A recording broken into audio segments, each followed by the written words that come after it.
Hi guys, welcome back to my channel, Allie's Book Nook. Today I'm going to share with you spoiler-free reviews for the 7 books that I read in the first half of June 2026. So I figured I would split the month up again, just to kind of keep the video shorter, and also, well, the books from the first half are, fresher in my mind. We had a couple really good books and a couple misses, so we'll just go in chronological order, and of course my cat decided to show up as soon as the video started, like they always do. But the first book I have is the worst book, and this was actually a DNF for me. I got to a point and I just couldn't. And this is 4th of July Creek by Smith Henderson. And it's kind of a funny story with this one. So let me just tell you a little bit about the info on this. So I started this actually in June 29th, and I ended up DNFing it. How far into it was I? 40% in on 7/1. So I was going to read this because of the name 4th of July Creek. That's why I wanted to read it the beginning of July. This was published by HarperCollins in 2014. It's a contemporary fiction. I paid $7 used at a used bookstore, and then it was free to listen to on Libby. And so this book, I went to the bookstore with my friend, and she recommended this book to me. And then before I started it, she texted me and she's like, "Oh, I started listening to the audio and that's not the book I recommended." She thought she was recommending a nonfiction book about smoke jumpers. And this is a fiction book and definitely not about smoke jumpers. So this book takes place in the 1970s in Western Montana, kind of alternates between Libby, Montana, and then Missoula, Montana. Libby area, I should say, in Missoula, Montana. And we're following this social worker. His name is Benjamin Pearl, and he is from Missoula, but he's been sent to work in the Libby area, and he basically is dealing with kind of like some backwoods people. And I really wanted to like this story, but like I said, there just got to be some stuff where I just couldn't. So with the parts that take place in Missoula, Montana, which is my hometown, this is set in the 70s, but a lot of the names of the locations that the author chose, or establishments, or, just areas, I recognize as still around today, or like where the homeless people hung out there, they're still around today. In those areas, stuff like that. So that was kind of interesting, I guess, and made me want to like the book, but I just couldn't get into it. So this guy is not a very likable character to start with. I just couldn't connect with him. He does have a ex-wife and daughter, and he's kind of a loser, but he's trying to help out these kids in like a remote small town in Montana, and we have a couple different families that he's like trying to help. One of them is off the grid. They don't want anything to do with him, which I think is what the story is going to turn more into had I been able to get into it more. But first we follow him working with this other kid and family, and there was some stuff in here that it was really bad. So trigger warnings. I don't have a lot of triggers. I thought I didn't till I read this. It talked about this kid doing something inappropriate with a dog. And at first, it just kind of glanced over it, and I was like, I was listening to the audio at that part, and I was like, I probably misheard it. But then they brought it up again, and yep, that's what was going on. And I was like, what? No. What? No. And then they talk about inappropriate stuff within his nuclear family going on. And then they talk about him with inappropriate actions with a honey bear bottle. Like you get honey in a honey bear bottle. And that's when I said, okay, I'm done. the other stuff gave me the ick, and then you get to the honey bear and it's like, what are you talking about, dude? This is disgusting and vile, and I just wanted to throw this book in the fire. I am going to not keep it for my collection, but I almost feel bad passing it along. Like, I don't know what I'm going to do with it, because I don't want anybody else to be taken by surprise reading that, because it was so left field, and it wasn't even like a main part of the story. It was just like the author like threw this stuff in and kept bringing it up, and outside of the plot. And I didn't see this content in reviews anywhere out there. So I went on, I'm like, am I the only one who's just like disgusted by this and like reading the content in here? And I went on Goodreads and I went on Fable and Storygraph, and I didn't see any of that. And this actually says 100 notable books of 2014 from the New York Times Book Review. And it was just vile and completely unnecessary, and I don't want to read that crap. And it's actually kind of funny though, looking back, because, you know, my friend said she accidentally recommended the wrong book to me, and when I told her, yeah, sorry, I don't have a lot of triggers, but this had, you know, these inappropriate situations with animals and family members and honey bear containers, she was mortified. And she's like, I would have never recommended that to you. And so I actually thought it was kind of funny. That was kind of funny, because it's like she would never recommend something like that if she had known that was in it. So that was kind of funny. That was the only like humorous thing, was the situation that she accidentally recommended this. But the book itself was crap. I haven't read a book this bad in a long time, and I would never recommend this. So there you go. 4th of July Creek by Smith Henderson. DNF'd, but 0 stars, I guess, if you gave stars to DNFs. Horrible. So, started off the month on a bad note. The good news is I have a few books in here that I didn't love, including that one, obviously, but I can unhaul those and make more room for the books that I love on my shelf. So, glad to have found that out and not have let it sit too long to defile my other books around here.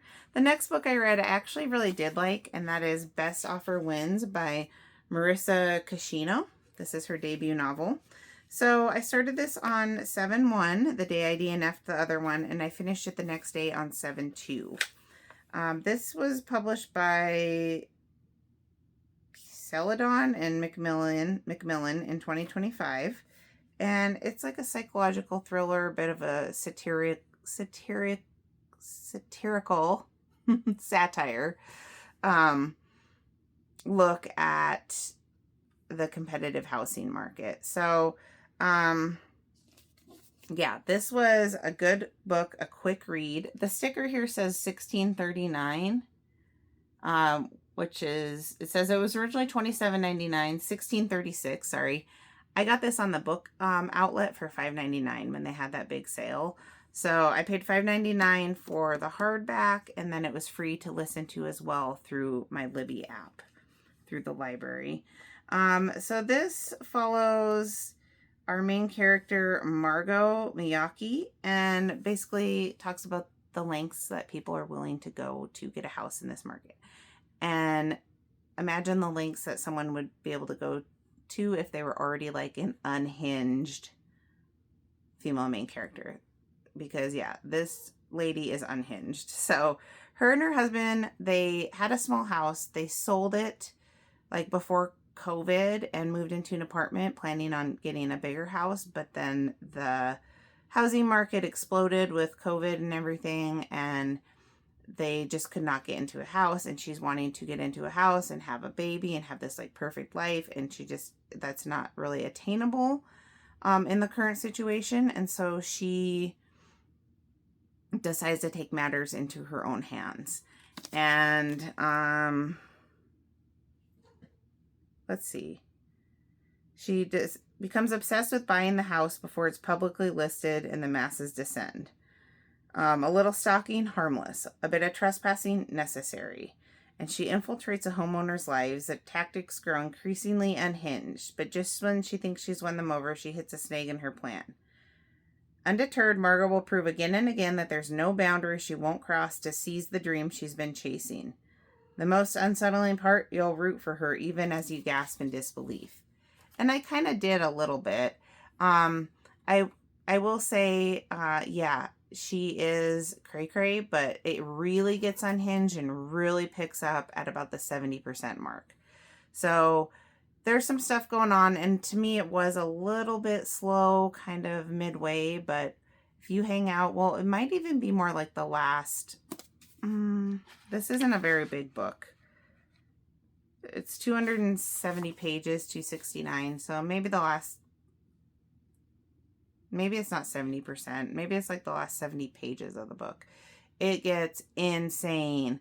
And you're just like, kind of like taken aback, like whiplash, like, oh my gosh. And I couldn't put it down towards the end. Had to find out what happened because she just goes off the rails. That's all I'm going to say. In ways that I couldn't predict. And I love the ending. It has kind of an ambiguous, open-ended conclusion that makes you kind of anticipate the direction the story's going, but it doesn't tell you. It leaves it up to the reader, which I do like. I feel like I've been reading a lot of those type of books lately, but yeah, really like this one. So this is her debut novel. It was 273 pages, 9 hours on audio. And I wrote down secondhand embarrassment for female main character. Yes, there's a couple times in here where I just was like, like embarrassed for her. Like, yeah, I was embarrassed because of the situation that she felt herself in. Oh, okay. I actually said it really picked up the last 30 to 40 pages is where it got really twisty. So there you go. I would definitely recommend this book. I gave it a 4.5-star rating overall. 4.25 for quality of writing and 4.5 for strength of characters and plot. This was really great, and I can't wait to see what this author puts out next. I will be giving it a shot.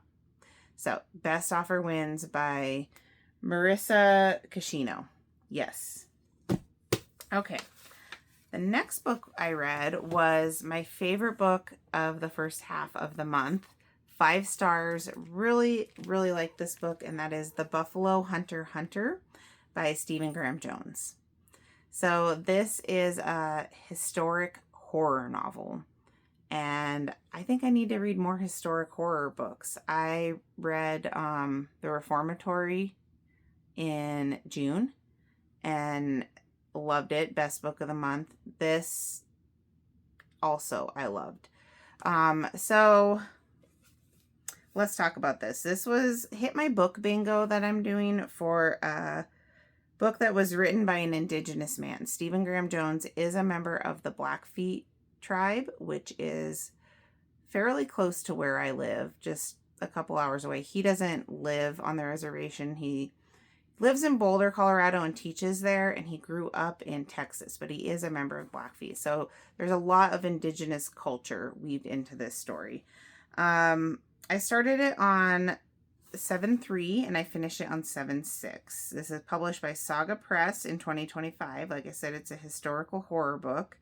I paid $15 for this at my used bookstore, and it was free to listen to on audio. It was in very good shape, but there's a page in here that like half the page is ripped out, and it doesn't stick out, so you wouldn't really know till you got to the page, but I was glad I had audio as well, because look at that. Like, that was kind of disappointing. I've never had that happen from this used bookstore, but that's okay.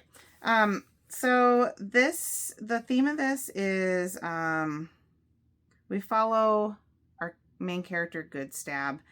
I will get into that in a minute more, but this has 3 narrators for the audio, which I did like that a lot. People say that this author's writing style can be kind of hard to digest and that the audio does help. His writing style is different, but I don't know how much of that is because of the period that this book took place in. So I'll talk about that in a minute, but it was 435 pages, 16 hours on audio. I did listen to it, I think at 2.0 speed, so that cut that down, but It is a bigger book. This is my first book I've read by this author. I do own a couple others, and I will be reading them. I'm looking forward to them after this. So, let's see here. One thing I didn't like about this is that there's no chapter breaks, but that's okay. So we start out in modern day, and this lady is a professor at a college in Wyoming. And basically her ancestor back, when is it, 1912? Her ancestor was a Lutheran minister in Miles City, Montana, which is eastern Montana, back in the frontier days.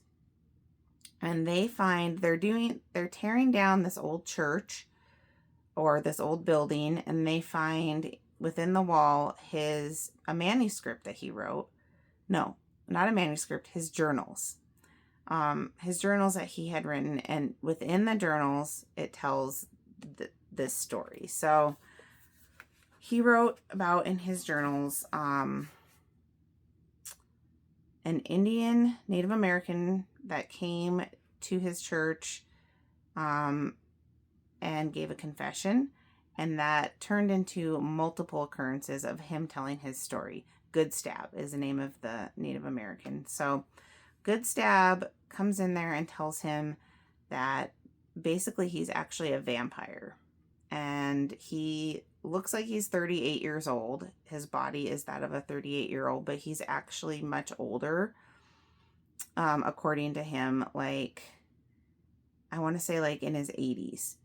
And he talks about his story of how he became a vampire and everything that has went on leading up until the time he gives his confession years and years later. So when he initially goes in to give his confession, it's in 1912 in Miles City, Montana. So this is kind of based on factual events that happened when he became a vampire. There was a situation called the Marias Massacre, and that took place with Chief Heavy Runner, and basically he was unjustly, not that there's ever justification, but massacred by the army, people in the U.S. government. They had like a supposed peace treaty with him, and he had a piece of paper basically that they gave him saying he was protected and stuff. Well, they didn't keep their word, and they massacred him and a bunch of people, and two of the people that were in the army were two different guys named Joe or Joseph, and they're in this book too. And so that goes down, and it's very horrible and sad. And around that time, he becomes a vampire. And so he has actually a very sad and lonely existence. And I don't want to give too much away. It's a very interesting take on vampires and like how they would survive and all that. That I hadn't really thought of. And like I said, I don't want to give it away, but it's really cool. I didn't think I liked vampire stories very much, but I really, really liked this one. I liked that part, the fictional part about his kind of evolution into becoming a full-on vampire. But I also really appreciated the historical aspect of it. And it was really sad because yeah, he's not immortal, but they live like they can live hundreds of years. And so he has to watch, not only like his loved ones and stuff, but his culture disappear over years, and his people's land and everything be decimated by white people. And it's really, really sad. You feel for this character. You don't ever want to be in his situation, but it is interesting, and it is creepy in some parts. There are some parts that are pretty gory for sure. Like, I mean, he's a vampire, but, and there's a lot of just stuff going on in human nature that's not good. But yeah, it was a beautifully told story.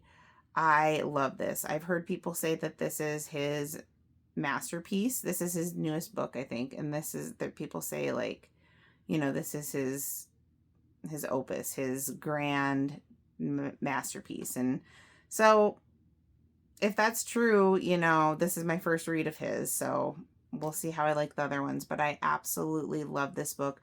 This is going to be, I can tell right now, in my top books of the year. This was so, so good. I did really like the audio, but I also liked how it read on paper. And I really like how it all wrapped up at the end. At the end, you find out that there's other pieces of the story that have like little strings along the way that they all tie together at the end. And I really love that.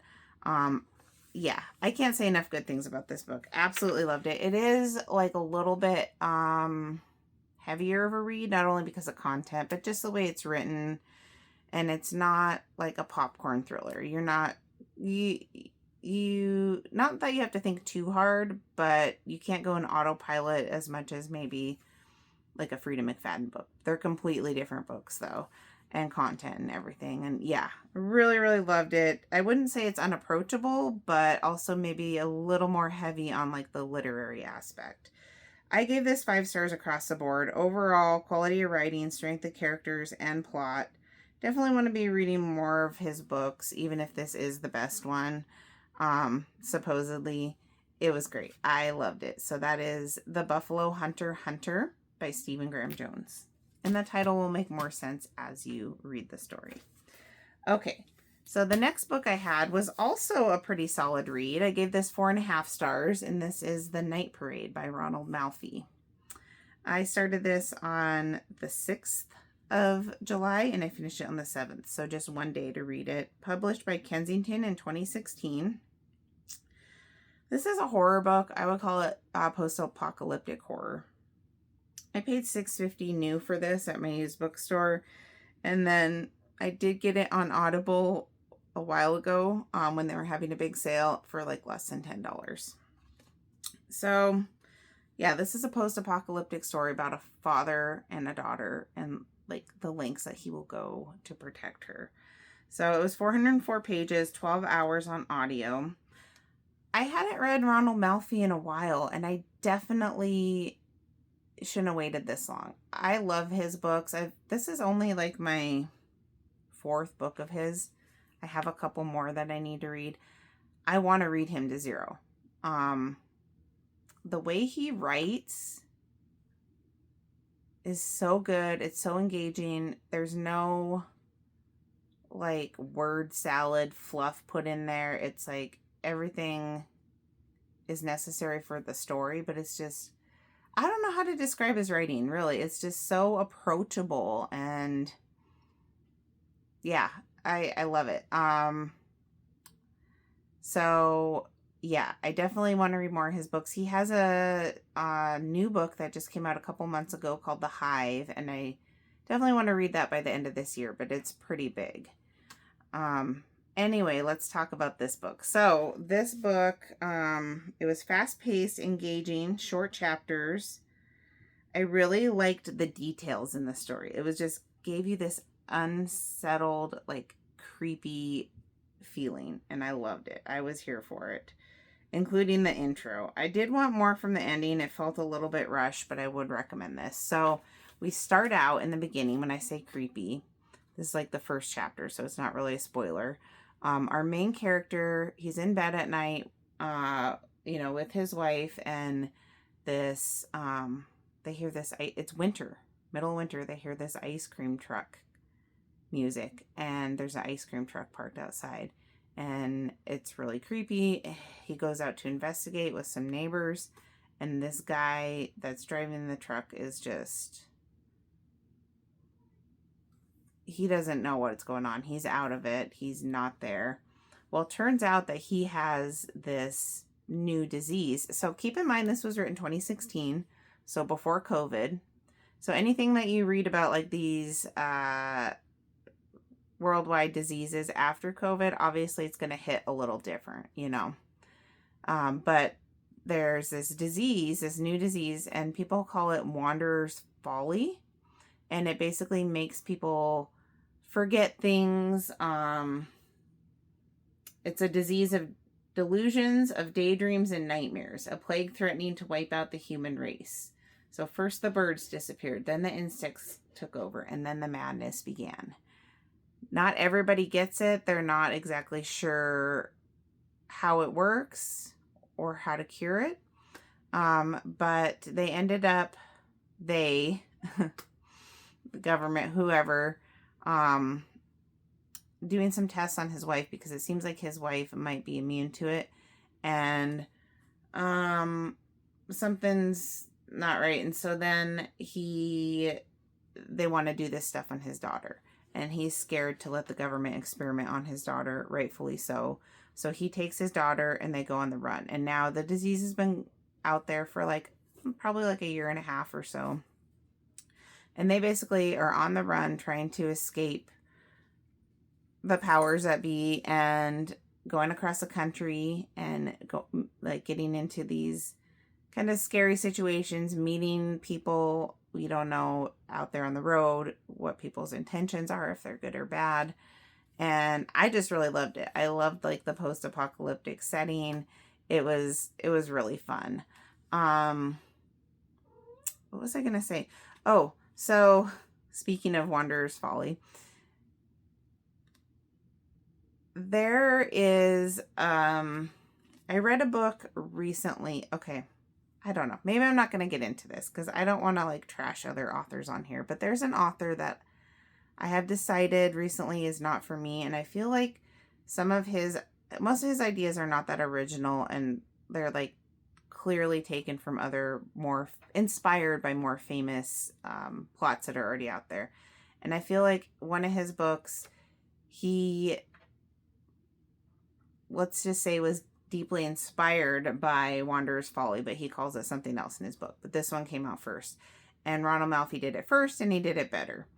Yeah, I really like this. I mean, yeah, it's not the most original plot, and you could argue, The Stand, that's the OG, right? There's lots of books that have been written with the same kind of similar story. But yeah, this was really good. I really enjoyed it. If you're looking for it's pretty easy read. It took me a day to get through it. Fast-paced, post-apocalyptic horror. This is a good one. I did like the father-daughter relationship in this book. She's 8 years old, about close to the same age as my two youngest, and so she kind of reminded me a little bit of my middle daughter. I did like that. Like I said, the ending felt a little bit rushed. I wanted more from the ending, and so that's the only reason that I did not rate it higher, is I wanted more from that, and that just felt a little bit rushed. But overall, yeah, it was a really good read, and definitely need to read a few more of his books this year. So that is Night Parade by Ronald Malfi. Okay, the next book I had was another one I was not crazy about. This is going to be a really unpopular opinion, because everyone I've seen talk about this book has loved it, and that is Whale Fall by Daniel Kraus. So, I'm sorry.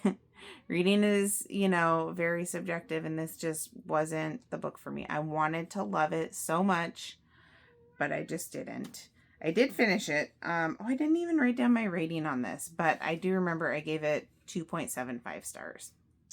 Sorry. Okay, so I started this on 7/7 and I finished it the next day on 7/8. This is published by MTV Entertainment Books / Ateria in 2023. And this is, I'm not really sure what category this is. I think it's technically categorized as a thriller, but I would call it more like a sci-fi thriller. I paid $5.99 for this on Book Outlet, and it was free to listen to through my Libby. 326 pages in 8 hours. And basically, this is about a man that gets swallowed by a whale and has to figure out how to get out. So it's funny, I had never even heard of this book until the book outlet sale, and I saw it on there and I ordered it. And then afterwards, it was like all over BookTube, people talking about it and loving it. And so I really wanted to love it, and it just wasn't for me. So this guy, he's actually not, he's like 17. His father had passed away in the ocean, and so he goes out to try to find his remains or whatever, come to peace with it. They kind of had a rocky relationship. So he's trying to just kind of come to peace with it. He's out there. He gets swallowed by a sperm whale, which is the largest whale, I believe. Let me back up here. The author tried to make this book as scientifically accurate as he could. So if someone were to get swallowed by a whale, how would this work where in theory it could actually happen? So he gets swallowed by this whale. He's got his, all his gear on. He only has an hour's worth of air to try to figure out how to get out of this whale. And, they talk about how like whales have 4 stomachs and stuff like that and all this stuff. Like, also while he's in the whale, and during his descent, he's having, kind of flashbacks thinking about the last few years and his rocky relationship with his dad and all of that. So you have that side story and then the present day in the whale. I thought I was going to love this. I love, like claustrophobic thrillers, especially like stuff that's really isolated and in like a nature setting. And so this seemed to have all that going, but I just didn't, I don't know. I didn't really like the writing. A lot of people love it because it is more like literary, almost poetic at times, but I don't know. I didn't mesh with it, either the audio or the physical. I do like how it went by pretty quick because so instead of chapter numbers, it'll be like the year or however many PSI he has left. But some of the chapters are extremely short, like literally, like there's several that are like this long. So you can get through it pretty quick. But yeah, I don't know. I didn't love it and I wanted to, and I'm sorry. But the good news is there's a lot of people out there that do love it, and so I can pass this on to someone else who's going to really appreciate it. There is a movie coming out in the fall with, I think it's Josh Brolin is in it. And so I read this in anticipation of watching the movie.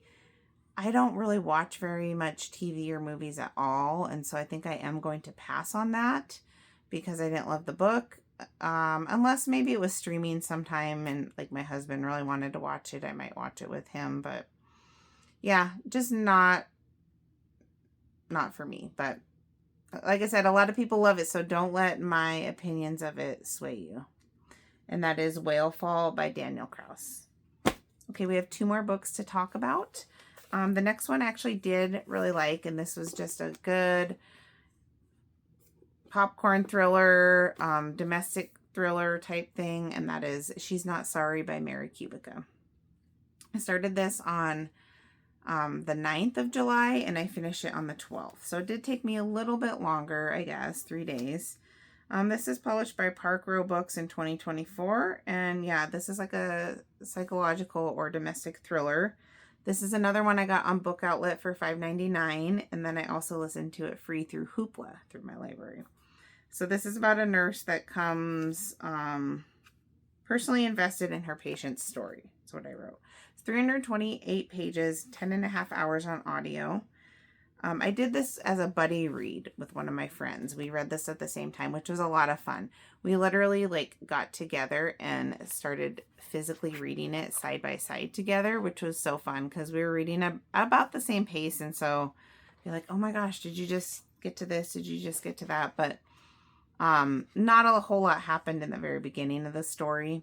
But there are some huge twists, and 70% in, there's a huge twist in this book that I just did not see coming, and neither did she. And it was like my jaw was like on the floor. And then that changes the whole trajectory of the story from there. And I had to put my seatbelt on and buckle up at that point. But this is my fourth Mary Kubica book. I do want to read more of hers. I think I have a couple more in my collection. Out of the four I've read, there's only one that I did not like, and that is her debut novel, The Good Girl. But all the rest of her books have been pretty solid. So I will say that this book had some longer chapters, which these days I like my chapters short and sweet, helps me get through the book quicker. This book did have some longer chapters, but I guess that's okay. Again, the ending felt a little bit rushed in this book. And again, it was kind of open-ended, but that was definitely on purpose and left up to us to decide as a reader maybe what was going to happen. So I gave this book 4 stars overall, as well as for quality of writing and strength of characters. And the plot, I gave it a 4.25. I thought this was a really fun thriller, and I would recommend it. And also I like the cover with all the purple. Okay, we have one more book to talk about. And this is another one that I did not love. But again, a lot of people do love it. And that is The Whisper Man by Alex North. So this is another one that I can unhaul. I started this on the 13th and I finished it the next day on the 14th. This is published by Celadon Books in 2019. And this is like a crime thriller. And maybe that's why I didn't love it as much, is because it is kind of like police procedural. But I paid $8.50 for this at a used bookstore, and then it was free to listen to on Hoopla as well. 355 pages, 9.5 hours. This is my first Alex North book. I do have another book of his that I own that I haven't read yet. So I will give him another try. I think this one came out first, but anyway, let's talk about it. Okay, so this book is about, it takes place in Great Britain. I think the author is British. And, okay, so there's this main character, Tom Kennedy, and he has a young son. His wife passes away unexpectedly. And so him and his son decide to restart. I think his son is like, he's pretty young, like 6 or 7. They move to a different village. Seems to be this quiet, cute little village, but turns out like 30 something years ago, there was a serial killer in that village that people called the Whisper Man, because supposedly he would go up to like little kids' windows in the middle of the night and like whisper to them, and then he would kidnap them and kill them. So they think they caught the guy who did it. He's in prison, but now some similar crimes are happening. So it's like, is it a copycat killer, or did they get the wrong guy before? The guy that's in prison did confess to most of the previous crimes, but we're not really sure. So we also have where this detective is going to visit the guy that was convicted all that time ago. He has a connection to him outside of this, so he goes to visit him on regular intervals in prison. And so now he's trying to go visit him to try to get some answers. And this guy's like giving him clues, I guess, or his theories of what's happening. And maybe I've read too many of those books lately, but that just, it's been done before. It was very like reminiscent of Silence of the Lambs, mainly. Also reminded me of a Charlie Donnelly book. His most recent book, Guess Again, kind of has a little bit of that element in it, even though this came out before Guess Again. But kind of inspired, I guess, that part by Silence of the Lambs by Thomas Harris. But we also, you know, have the father-son relationship, and it is written more like, I guess, more of a literary prose to it, where a lot of people really liked that part of it. I didn't feel like it just went well with the story. And I don't know. I just felt kind of flat for me. It was kind of drawn out. The other thing is, I don't think I was in the mood to read another serial killer book. I read all of the Silence of the Lambs, Hannibal Lecter books last month, and so I think I was just kind of not in the right space for it. Maybe I would have liked it better if I went into wanting to read that kind of like serial killer book, but yeah, I don't know. I didn't like that part as much. I didn't like the police procedural stuff. I just didn't really care for this all that much anyway, and I really wanted to. A lot of people love it. This is another one that has a movie coming out, I think next month in August on Netflix with Robert De Niro. And so I wanted to read the book first, but after reading the book, I'm not going to waste my time watching the movie. Yeah, it just wasn't really the book for me. I said it drug out until the last 100 pages, and the book's 355 pages, so it didn't need to be that long. The wait for me wasn't worth the payout in that last 100 pages. It wasn't. Slow burn, too long. Literary prose. I did like the reading it physically more than listening to it in audio.